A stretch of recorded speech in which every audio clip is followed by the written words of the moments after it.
بسم الله الرحمن الرحيم. الحمد لله والصلاة والسلام على رسول الله. طبعا قد يتساءل البعض لماذا الإطلالة في هذا الوقت، ولماذا عدم الظهور في المرحلة الماضية. أنا حقيقة حرصت على عدم الظهور الإعلامي وعلى عدم التداخل الإعلامي في ظل المعمعة التي حصلت، حتى لا يفهم تمام يعني ظهورنا الإعلامي بشكل خاطئ أو يؤجج ويزيد من الاحتقانات، والذي نحن كنا مع الداعين إلى التهدئة وإلى حقن الدماء وإلى الجنوح إلى التفاهم والحوار. أما نحن موقفنا على المستوى الشخصي وعلى كل من يعني آزرنا في مراحل معينة وما زال يؤازرنا، موقفنا واضح، ونحن سبق وأن نبهنا التحالف في وقت مبكر يعني، والكل يعلم هذا الكلام. نبهناهم في الغرف المغلقة، ونبهناهم على مستوى الإعلام عندما لم يستمع لنا أحد، براءة للذمة.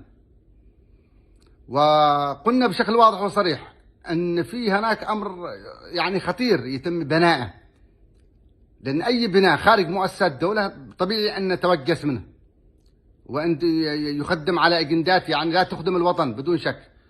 فنبهنا إلى خطورة مثل هذا النهج، ونبهنا إلى أن مثل هؤلاء لا يمكن أبدا أن يكونوا إلا شوكة وخنجر في خاصرة التحالف العربي، وأنه نبهنا إلى أنه ستنحرف بوصلة المعركة الذي تواجد من أجلها التحالف ضد الميليشيات الحوثية والتي ما زالت تكثم على صنعاء، وإن شاء الله الفرق قريب بإذن الله تعالى. يعني نبهنا أن الانحراف سيحرف البوصلة حتما، لأن هذا الأمر هو عبارة زي من يضع ألقام تمام خلفه للمدد والدعم، وإذا تقدم الإمام سيتقدم وحيدا، ولهذا فعلا حصل ما حصل. لا نريد أن نخوض في مثل هذا الأمر، بس حبيت أن أوضح لماذا ظهرت في هذا الوقت. الظهور في هذا الوقت طبعا لأنه الأشقاء في السعودية حقيقة تداركوا الأمر، صح تأخروا لكن في الأخير تداركوا الأمر. والمشروع الذي قاتلناه نحن بالكلمة وقاتلناه بالممانعة من خلال وجودنا في مؤسسات الدولة في يوم ما، وقاتلناه حتى عسكريا في محطات مختلفة الكل عايشها ليست بعيدة يعني.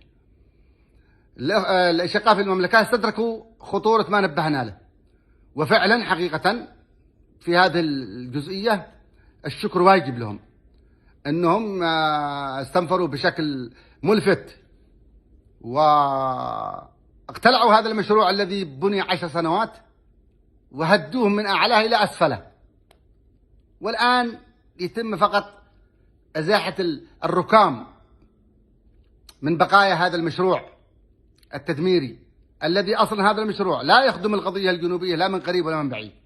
وقلناها نحن أيضا هذا الكلام يعني مرارا وتكرارا، وقالها كثيرين يعني غيرنا. فهذا المشروع استطيع القول ان المملكة العربية السعودية هو في زمن قياسي حقيقة. انا لم يعني يكون يخطر في بالي وكثيرين مثلي انه بيستغرق هذا الوقت البسيط جدا بان تقتلع هذا السرطان من جسد جنوب اليمن. كل الذين ساروا من الإخوة أبناء المحافظات الجنوبية في ركب هذا العمل حقيقة لم يكونوا موفقين، ولكن كثير أسباب دفعتهم من ضمنها الحاجة. وغزوة حضرموت الكارثية هذا ما هي إلا ضربة أخيرة كانت في جسد الجانب المجتمعي الجنوبي. لا تخدم على القضية الجنوبية. القضية الجنوبية قضية طاهرة، وقضية نظيفة، وقضية حق، وقضية أصلا قدمت نفسها بلا مدفع ولا دبابة إلى مؤتمر الحوار في صنعاء، وكانت بإشراف دولي، وكان العنوان الرئيسي لمؤتمر الحوار إن القضية الجنوبي إن شكل اليمن القادم يتحدد بموجب مخرجات فريق القضية الجنوبية. يعني اليمن كلها مربوطة كانت بالقضية الجنوبية، وهذا تحقق بفضل الحراك السلمي. أما عندما أصبح لدى بعض الفصائل الميليشياتية الجنوبية القروية حقيقة لديها مدفع ودبابة، ما جابوش الجنوب، وأخذوا ينحروا في جسد الجنوب بسكاكينهم طوال مرحلة هذه كلها الفترة من 2017 إلى اليوم، والدم الجنوبي ينزف. ولهذا فإن ما علق بثوب القضية الجنوبية أعتقد أنه آن الأوان أن يطهر. احتكار القضية الجنوبية ووضعها في جيب فصيل معين أو قرية معينة يجب أن ينتهي. الجنوب ملك الجميع، وكل المكونات على حد سواء، ما فيش حد أحسن من حد. تمام. هذا الآن بدعوة الأشقاء في المملكة العربية السعودية لمؤتمر حوار جنوبي أعتقد أنها أولا وضعت القضية الجنوبية في مصاف جديد ومصاف هام للذين ينشدون حل عادل للقضية الجنوبية. أما الذين يريدون يركبون القضية الجنوبية ويستخدموها حصان طروادة لتحقيق مكاسب شخصية وإقصاء آخرين والتنفع والتربح، فقد شهدناهم كلنا. تمام. التنكيل والسجون السرية والتهم التي يرموها جزافا والاعتقالات والترهيب، كل صنوف التجبر والتكبر شاهدناها في فصيل ينشد وطن. تمام. ولهذا كانت المآلات طبيعية. النتائج هذه التي حصلت نحن نبهنا منها حتى بالتواصل الشخصية مع كثير من قيادات المجلس الانتقالي. النتائج كانت طبيعية أن توصل لمثل هذا ما وصلنا إليه اليوم. والأخ عدريس الزبيدي تمام حيثما كان، أسأل الله أن يعني يعقل ويهدأ ويعود إلى رشده وينخرط في العملية السياسية ويلتزم بما وقع عليه من التزامات. تمام. ومن تحالفات يعني قبلها نحن رفضناها أصلا، والكل يعلم، لأن نحن نعتبر أصلا ما بني بعد في الرياض 1 في الرياض 2 كان خلل بنيوي في هدم مؤسسات الدولة والتأصيل للميليشيات. لكن اليوم الأشقاء في المملكة يصفون الملعب والعودة إلى مؤسسات دولة، جيش واحد برأس واحد، وأمن واحد برأس واحد، وقرار سيادي واحد برأس واحد. وهذا هو الصح، هكذا الدول أصلا تعمل. فنحن قلنا أن عيدروس غير كفء وليس مؤهل لا لشراكة في إدارة دولة على مستوى عالي، فهو إمكانياته محدودة، ولا أن يحمل قضية بحجم القضية الجنوبية بتعقيداتها وتشعباتها والسير بها إلى بر الأمان. ما حد سمع الكلام، وبالتالي أوصلنا إلى ما أوصلنا إليه. القضية الجنوبية لما يعني يمسها الضرر بالمعنى القضية كمحور قضية. كثيرين سقطوا. القضية الجنوبية ستظل حاضرة وبقوة. من أراد أن يشارك ويسهم في القضية الجنوبية بحقها فهي قضية عادلة ووجب على الجميع أن ينصرها. ومن أراد أن يتربح مرة أخرى فيها فما أعتقد أن المجال مفتوح. لهذا مؤتمر الحوار هو أخرج القضية الجنوبية من الاحتكار إلى الشراكة الجنوبية، وهذا أمر بإشراف إقليمي ودولي. أنا أتمنى أن يعقد هذا المؤتمر في عدن، سيكون له دلالات كثيرة بعد تصفية الأمور وتطبيع الأوضاع بشكل كامل، وهي في طريقها. النقطة الثالثة اللي أريد أن أوضحها: الأشقاء الإخوة والأعزاء والأحباء من القادة ومن الذين ظللوا بهم يعني في مرحلة معينة انخرطوا في عملية غوغائية وأخطأوا كثير منهم. تمام. لا بأس، الخطأ يحصل في العمل السياسي وفي بعض المواقف، لكن الذين ساروا في الدماء هذا موضوعهم آخر. لا نملك نحن ولا غيرنا في التنازل عن الدماء عن حق أولياء الدم في القصاص في كل من أسرف وغيب وقتل خارج إطار القانون. هذا أمر موضوع آخر، موضوع يعني أما نتكلم على السياسيين وبعض المغيبين. لا تنتحروا.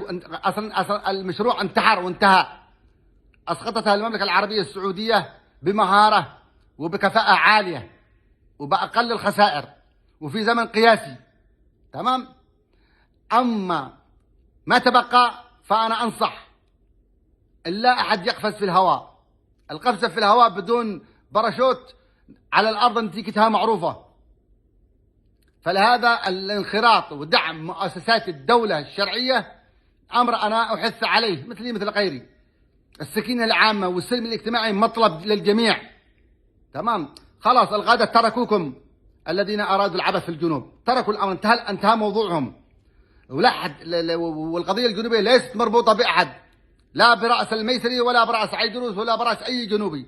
من أراد أن يخدم على القضية الجنوبية بحقها فالمجال مفتوح له، تمام. ومن أراد أن يعني في مرحلة معينة أن يتركها فليتركها، تمام. يذهب له يعني ينأو بنفسه أو يترك القضية الجنوبية. لن تتضرر القضية الجنوبية بسببه. فلا أحد يربط القضية الجنوبية بأشخاص. الأصنام انتهى زمنهم. من لديه مشروع ورؤية للقضية الجنوبية مرحبا فيه. كلنا جميعا شركاء، الوطن وطننا. وقلناها مرارا وتكرارا، لا يحدد أحد مصير الجنوب. ولهذا أنصح جميع القادة والأفراد والمناصرين والمؤازرين يعني أنهم لا أحد يستخدمهم عن بعد لاعتقادهم أنهم بإمكانهم أن يغيروا الأمور، تمام. سقط الرأس خلاص، بابا روح دبي، ما عادش معاكم حاجة مدري أبو ظبي، انتهى الأمر. أصبحتم يعني مكشوفين، التصقتم بمشروع التصاق، ما تركتوا لكم حتى مساحة في الأداء الوطني مع الأسف الشديد. نحن نقول هذا الكلام، أنا والله العظيم أقولها وأنا أشعر بمرارة. ما كان ودنا أن يوصلوا إلى ما وصلوا، لكنهم هم سبب بأنفسهم بسوء أدائهم، بالنزق الذي يتبعوه، بحالة التجبر والتكبر وإيذاء الناس في ممتلكاتهم والتصريف على هواهم. لبقرة تغريده يصبح صاحب التغريده حوثي وهو مش داري أصلا، تمام. أو لديه في بيت الشهداء ضد الحوثي ولا أخوانجي، وهي النغمة التي يعزفون عليها لكل من يخالفهم. أمر غير مقبول. هؤلاء لا يمكن أقبل، ومن الآن يقولوا هذا الكلام لا يمكن أثق فيهم أن يأتوا بوطن، وهذا ما كان. لهذا علينا أن نلملم الجراح في مؤتمر الحوار الجنوبي، تمام. ونبدأ صفحة جديدة تحت إشراف الأشقاء في المملكة العربية السعودية، ونكون شركاء، وأؤكد على كلمة شركاء مع الأشقاء في المملكة، تمام. لن نكون عبيد مع أحد. نحن بلد صحيح مريض، والأخ عندما يمرض أخوه يراعيه ويأخذه إلى الحمام ويلبسه ويغسله ويطببه إلى أن يستعيد عافيته. نحن نطلب من الأشقاء هذا العون، وعندما يتعافى بلدنا ويتعافى اقتصاده وتستقر أمورها الأمنية نحن كفيلين أن نقوم بأنفسنا. نحن بلد خير وشعب همة. يجب أن يصفى المشهد في الجنوب كامل من المهرة إلى باب المندب، ونحن قاب قوسين أو أدنى منها بإذن الله تعالى، وبفضل طبعا دعم الأشقاء يعني المنقطع النظير، ما فيش كلام. وعشان نتجه لقبلتنا صنعاء، يجب لا ننسى صنعاء في ظل ما يجري الآن. الترتيب هذا من أجل استعادة صنعاء من أيدي هؤلاء الكلاب الذين هم جاثمين على صدور أبناء اليمن، منتظرين الفرج الناس، وبإذن الله أن يكون الفرج قريب. تحياتي للجميع وما أدرى على الإطالة، والسلام عليكم ورحمة الله. المهندس أحمد بن أحمد الميسري.